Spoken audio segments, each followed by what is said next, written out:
Сәлем бәріңе, бүгін мен сіздерге be going to структурасын түсіндіріп беремін. Бұл сөзді қай уақытта қолданамыз? Яғни біз болашақта өзіміздің жоспарларымызды, пландарымызды айтқан кезде. Енді қараңыздар, be going to мен сіздерге жалпақ тілде түсіндіріп берейін. Be ол бізде болу деген етістікті білдіреді, иә? Ал going to бірі go, яғни бір жаққа бару, жүру деген мағынаны білдіреді. Ал ing бұл бізде жалғау, немесе in жалғауы дейміз. Ол іс-әрекеттің созылып жатқандығын білдіреді. Ал to дегеніміз бұл көбінесе етістіктердің алдына немесе екі етістік қатар келсе, екеуін байланыстырушы, көмекші сөз ретінде қарастырылады. Енді қараңыздар. Біз be going to-ды қолдану үшін бізге to be керек, немесе эмиза деп айтады, екінші аты, иә? To be-ді мен сіздерге түсіндіріп берген болатын, бірақ сонда да түсіндіріп берген. To be ол бізде болу деген мағынаны білдіреді. To be-ді біз көбінесе қолданамыз етістігі жоқ сөйлемдерде. Мысалы айтатын болса, мен мұғалімін, иә? I'm a teacher. Мен оқушымын. I'm a student деген сияқты менің кім екендігім. Мысалы, I'm so happy, мен өте бақыттымын. Яғни көңіл күйімізді білдіреді. Біздің жасымызды айтатын кезде, мамандығымызды айтатын кезде, кім екенімізді айтатын кезде, осы to be-ді қолданамыз. Яғни ол жерде етістік қолданылмайтын сөйлемдерде to be қолданылады. Енді to be-дің үш түрі бар дейміз. Ол am, is, are. Просто так, мына to be деген, яғни етістік орнына біз осы сөздерді қолданамыз. Енді am-ді біз I subject-ке, яғни есімдігіне, is-ді he, she, it. She-ді әйел адамдарға, he-ді ер балаларға, it-ті жансыз және жануарларға қолданамыз. Бұның барлығы ол деген үшінші жақтағы мағынаны білдіреді.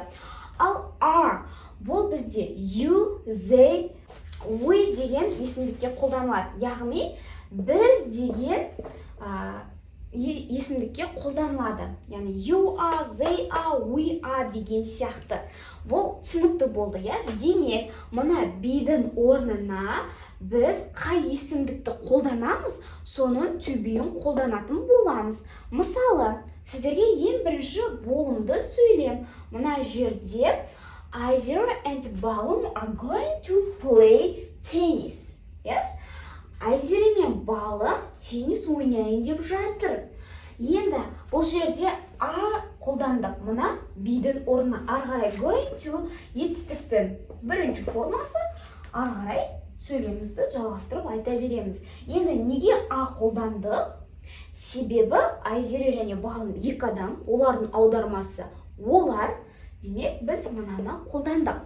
Ары қарай негатив сөйлем, болымсыз сөйлем.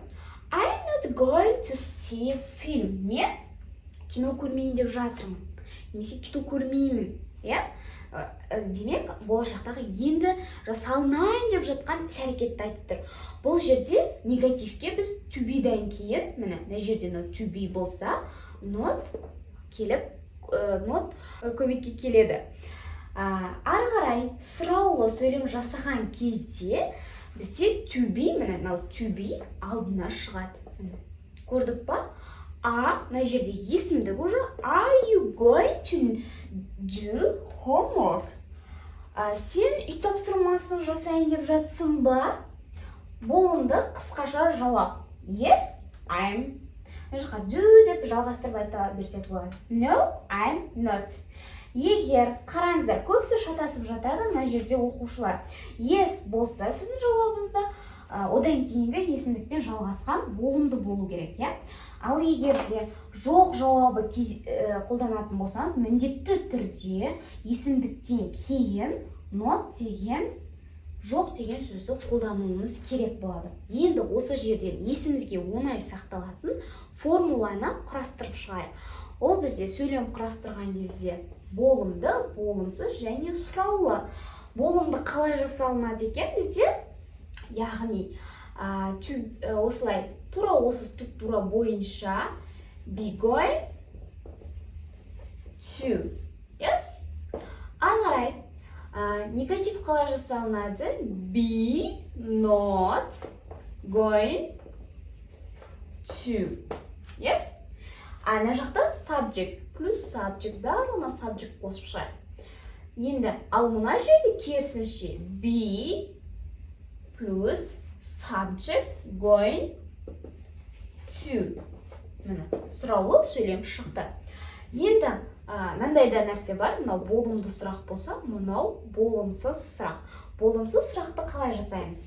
Be not плюс subject одан кейін going to. Yes? Бұл негативті сұраулы сөйлем болады. Сіздерге түсінікті болды деген ойдамын. Осы структураны қолданып комментарийге жазып кетіңіздер сөйлем. Мен міндетті түрде тексеріп сіздерге жауап беретін боламын.